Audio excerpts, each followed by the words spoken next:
a long time ago, while the enhanced models were happening, this is another trick, I guess. Um, like, I've been recommending Advanced Bone Tool a lot for a lot of the things that the add-on is capable of. And currently, I'm using the GitHub download. In the description of the actual Advanced Bone Tool now, there is a GitHub download to what was the latest version. I don't know if it's changed now, but the latest version that they had changed it to, which allowed people to edit effects without needing to change them with the TF2 Painter tool. And this was brought about because the maker of the TF2 Paint tool wasn't exactly happy that their tool was being used as a workaround for the ability to edit effects without needing to change them to a prop dynamic, which is what was really happening. So they changed it so that, you know, the TF2 Paint tool colors effects instead of changing them to prop dynamics. So a lot of people were angry and said to us, now we can't change effects. How the heck are we going to edit the clothes? Advanced Bone Tool shortly came out with an update after that. And then because Advanced Bone Tool suddenly updated with no warning and people were mad, they then released another update reverting it to the 2016-15 version that it was before, where it couldn't edit effects. But the GitHub version remained the same. So, remained the same as the updated version at that time. So, you now have two options at this point. If you can either, if you want them to still be prop dynamics, and then you can edit them with the current Advanced Bone Tool that, you know, is the 2016 version that didn't edit effects. What the TF2 Painter was doing was making the prop into a prop dynamic. So there is a command where you can, I think it's called, this is very like rudimentary off the top of my head. You can look this up somewhere, but basically you're looking to create prop dynamic, and then the path of the model that you're trying to make a prop dynamic in front of you, and then that prop will appear as a prop dynamic in front of you. The shirts are perfectly compilable as a prop dynamic, so any of them will work that way, and then you can hit them with the Advanced Bone Tool and edit them. That's the point, is that when they're effects, they're static props, so it won't hit them. Or you can use the GitHub download. I don't know if it's the same, but I'm using one of the GitHub downloads. It was the latest one at that time, and it's I think it's left click to hit the model, and it will hit effects and can edit them without the need to change it to a prop dynamic. So those are my only suggestions that I can give for that sort of thing at the moment. But like, a lot of people may be confused to one of the updates that happened to the Enhanced Inklings, and that's actually, you're welcome. Yeah, feedback is a bit of a happy thing for me in that sense. But those hair things, the hair models in Gmod, I gave feedback for those. User, after a while of a lot of enhanced models, was getting kind of annoyed that the Inkling boy's hair and the alternate girl that is essentially the hairstyle swapped, and like, no lie, I really like those hairstyles now. I used to did not like them as much in the beginning, but now I like really do, and it's like really cool, and I wish the official games would adopt it, but anyway. he was getting kind of annoyed that the tentacles of the hair that is tied up are stiff.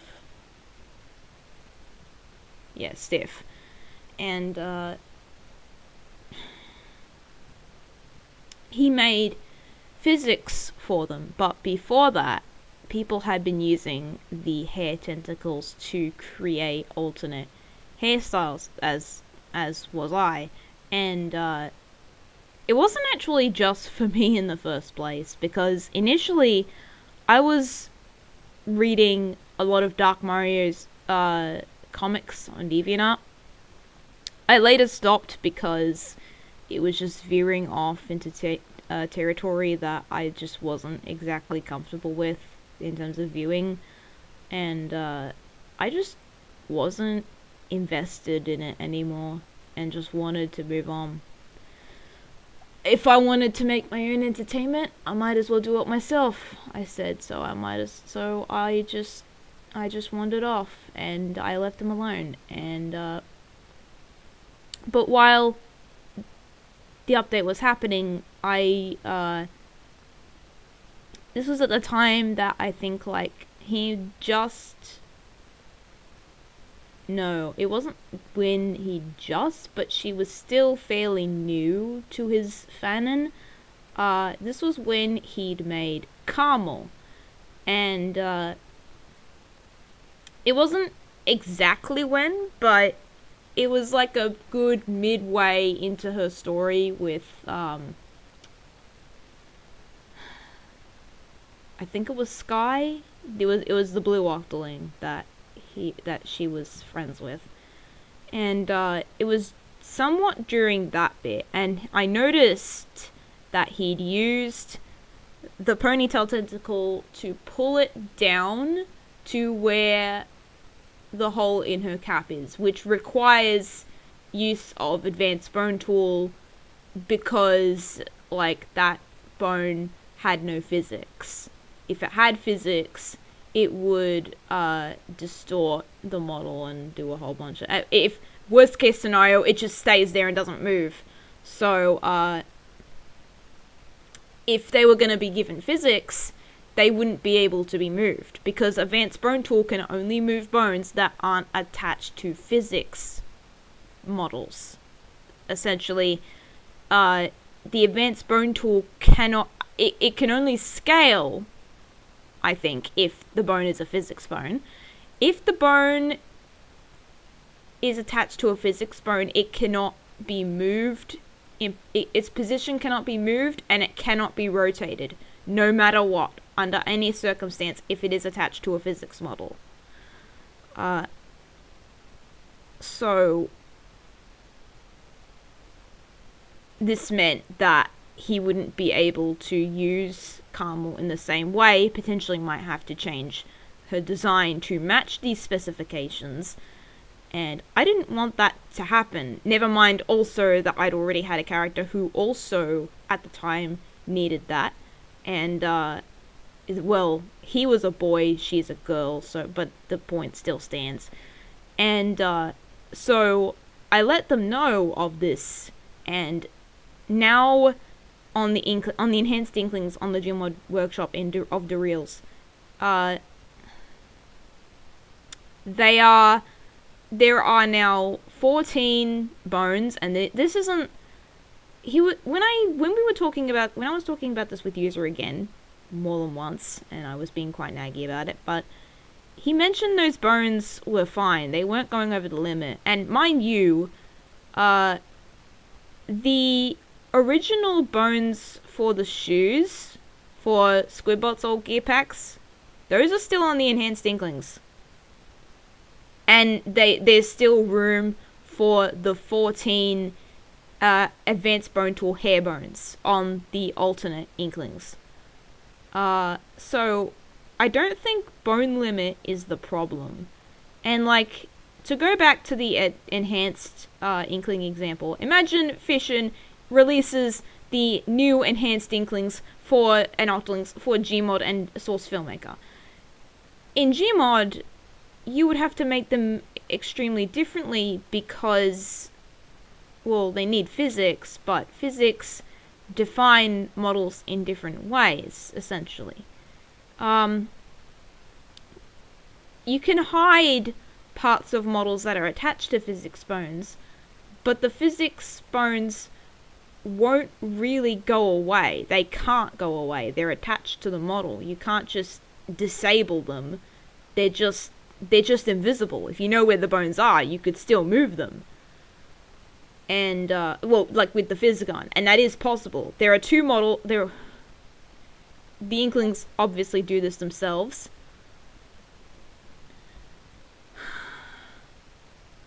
The Inklings obviously do this themselves, but there's another model in the workshop that makes this extremely obvious. Random T. Bush released a Sun and Moon model pack, and in that model pack is a model of Mimikyu. Mimikyu has the ability to make its arms invisible.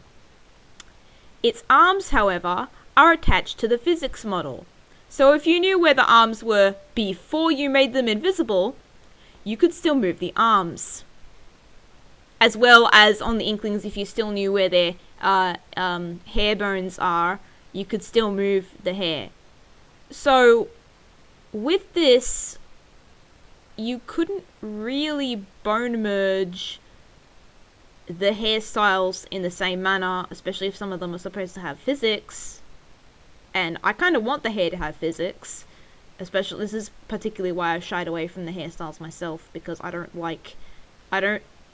while it might not bother other people to see dangling tentacles not move, it very much bothers me when I want to move a character's tentacles for personality or something. Even the advanced bone tool hair bones on the old ones, I even if they don't have physics, because of the fact you can't move advanced bone tool bones with physics, I will attempt to simulate it with the hair as it currently is. But since the bone merged hair bones on the hairstyles don't exist on the Inklings, I can't move them. I can't move the hair. And like, people have told me you can hold the bones, so then you can advance bone tool the hairstyle, bone merge it, and if you move the hair on while it's bone merged on the other model, you can technically still move it. But that only works for one bone, and I'm pretty sure as hair, it has more than one bone. Also, if you make a mistake, if it's already bone merged, you can't edit it again. So again, what is the point? I guess it's the work in progress bone merge system I'd hoped for. Not really though. But because the hair is supposed to have physics, that means like bone merging hair separately just wouldn't work, because it already have to be on the model. Even if like, say, let's assume the bang tentacle hairstyle on the Inkling girl, that one that like it's got a really flat back part. Let's just like, I'm just trying to visualize this, and you know what exactly I'm referring to here imagery wise. Let's say you get the Inkling girl model in Gmod, and it has the physics model for the hair, but no display model. So the head is still basically invisible like it is in SFM. And then you were given a separate hair model that bone merged to her head. How would that make any sense? Because the physics are already designed for that particular hairstyle. How would that make any sense? Because you might as well have it already bone merged and part of the model already, with physics already. That's just kind of extremely dumb. It's like, if you've got the hair in place for it to happen, why not just have the hair already on the model? It's different in SFM, because again, in SFM, the model's individual bones are just the model's individual bones. You can edit them no matter if they're attached to another model or not. It's different because in Gmod, those unique bones will go away. If the exact same bones exist on the bone merged prop and the existing model, why does it need to be separate? The clothes, because there's so many versions of the clothes and an Inkling could wear any part of the clothes, that makes sense as to why they need to be separate. But hair on their head, in which the physics model is already designed for, because even if the hair wasn't bone merged onto the head, if there are still bones on the head for the hair bones and the physics model is on those bones, you would still be able to move it even if it's invisible, because parts of the physics model can't go away. That's just not how it works. So the reason those advanced bone tool bones are there is for those people with those hairstyles, and I wouldn't be surprised if a large number of people were confused as to why those things even exist. And I wouldn't also be surprised if a large amount of people, because they have no use for them, or again, they have no idea why they need to exist. It could be either or both.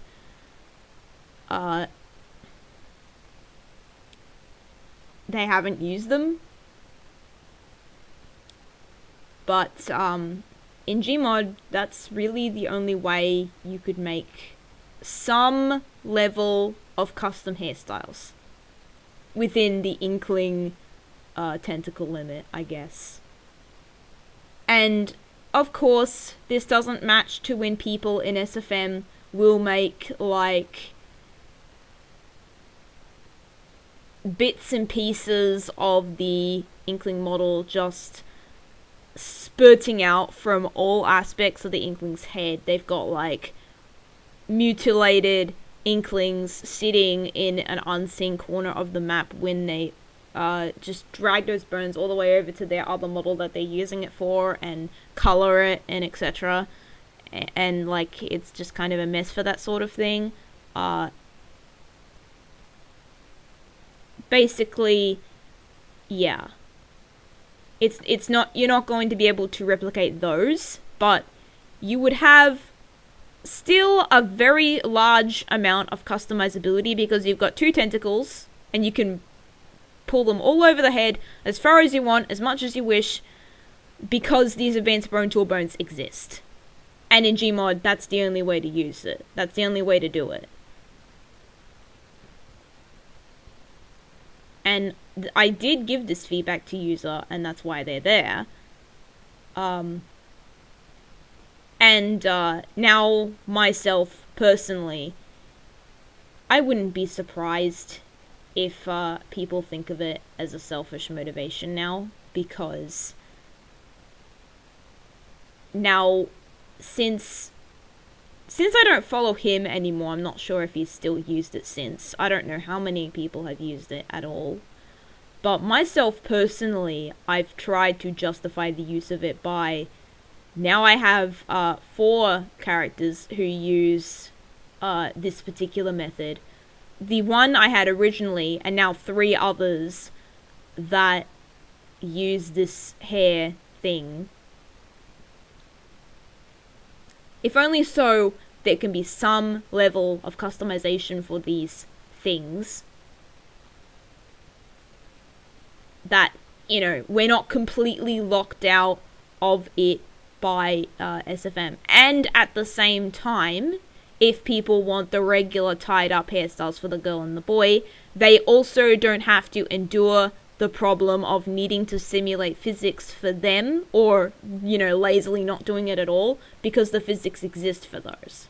So it's a win-win. Those who want the tied up hairstyles for the boy/girl alt can pose with their bones perfectly intact, and the alt and those people who want to experiment, who want to make alternate hairstyles, can use advanced bone tool and bring them all over the head and mess around with them as much as they desire. So yeah, and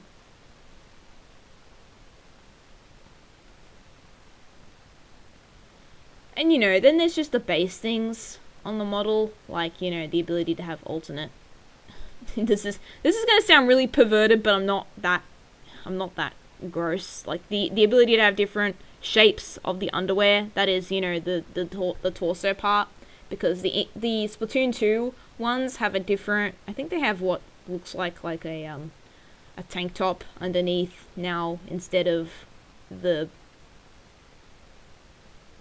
what the hell is it in Splatoon 1, like a shirt, an undershirt, I guess. They're all given an undershirt. It's kind of, I don't know how to describe it, but they're all given an undershirt in Splatoon 1. And I liked the ability to switch between them all, especially like if the character isn't skimpy and whatever. I know it sounds really perverted, but I do not like not safe for work art, okay? I will visibly cringe at it if you ever saw me in real life, or even like just audibly. I will be quite hesitant to talk about that stuff. I don't like it. It's gross. That's just my opinion, okay? I really don't like it. So, if I'm saying it, it's for different reasons, like personality stuff. Like, the b-ball vests and stuff. Not because I'm a pervert, God. I don't need to see all those pictures. I really don't. I really, really, really, really don't. But yeah, I think those are most of the tricks that I've, done. I just want to talk a bit. Vision a long time ago. Again, I was doing gear a long time ago. And I only managed to do, at that time, 3 shirts. I've since done a bit more, but I'm still in the midst of preparation stages. Again, to that certain individual, and basically to everyone else. My thought process when it comes to like gear, and basically anything really, is what, like, the model itself is harder to work on than the textures related to it.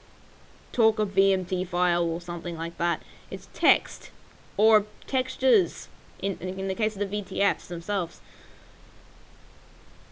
It's, by comparison, much easier to edit those than to go around and start pulling vertices and stuff. So my methodology when working on clothing or even maps is I would prefer the models to function first before I get to does it look right. So in the beginning, my models will probably look as crap as someone's basic Gmod port of anything, but that's because I'm concerned with the functionality first before I'm concerned with how good it looks. Like, does it work? Does it function? So, in the case of, like, gear, it would be, is the model clipping? Does it follow the bones right? Because there have been some instances where they haven't. Are the models in the same spot? Are they not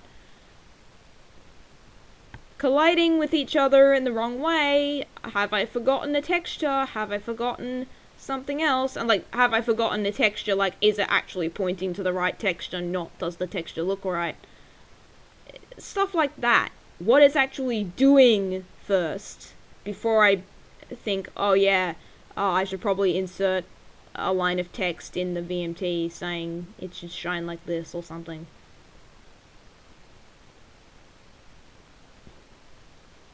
Fisher, when he gave me pointers for the gear originally, wasn't very clear, and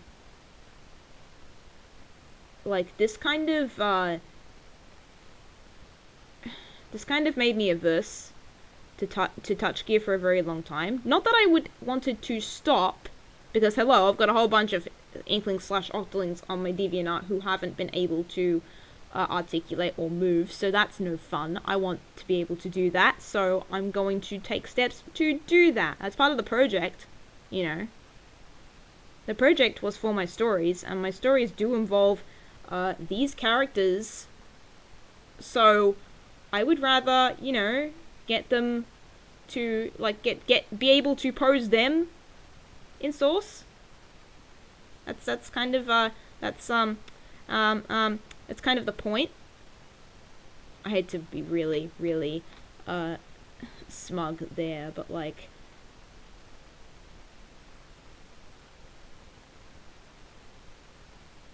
so, a lesser known fact about me, I guess, is I'm quite chatty. Yeah. I'm also, like, how do I say it? Like, I'm also quite suspicious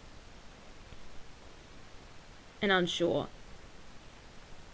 When I am doing something that I'm not very sure about, that is, something that I can't really visualize the steps in my head of doing,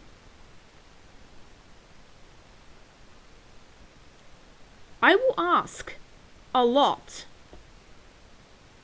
You might have seen, and this is often with me, you might have seen that when I respond to something from someone else, I'm going to use a lot of terminology. My response will be long. I don't follow the so-called internet rule, I guess, that everything must be short. I'm not long every time. I mean, I have a Twitter, and that only allows 280 characters now, 140 if I'm on the Switch. So, I'm not completely averse to having a casual short time, okay?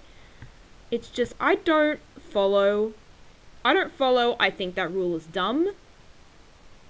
The one where you must only ever be short and concise on the internet. Sometimes I agree, but sometimes also there are times where you will need to be articulate to be long, at least even on a level so that someone can understand exactly what you're saying. That's kind of why these videos are long. That's kind of why I go on for so long, because I want to make my point extremely clear. I don't want to need to be asked questions about something of a thing that I feel if that is extremely close to what I was talking about anyway. When I first got the gear models, when I first got a dump of Splatoon 2, I of course found the gear models and I wanted to port them. And I looked up to Fission for a lot of that information in the beginning. And he helped out a fair bit. Then came along one instance where I eventually found out the issue. I was naming the bone the wrong way. But he was extremely, extremely unclear on how to fix this particular thing. He just said something like, rotate this, change this value to another direction, I think it was. To this day, I'm still unsure as to exactly what he meant. So, he was under the assumption that I wasn't really doing anything to fix it myself, even though I spent around 3 or so weeks attempting to fix this thing that he had told me. Attempting to recompile, still broken. Recompile, still broken. Recompile with another fix, still broken. Recompile with a different set of values and completely rotated the other way, still broken, in another way.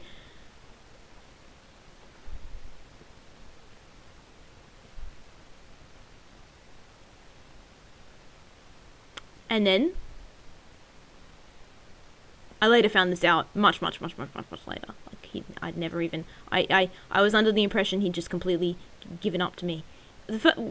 Before that, though, he did tell me he was supposedly going to revert the bone set back to the Inkling, the bone set from the game. That is because the enhanced Inklings now have a different bone set than the Splatoon 1/Splatoon 2 Inkling bone set in terms of rotations and stuff. And he was going to revert that back to the old one. And there was going to be a middleman model, he said, so that the old models could still be compatible with the new one.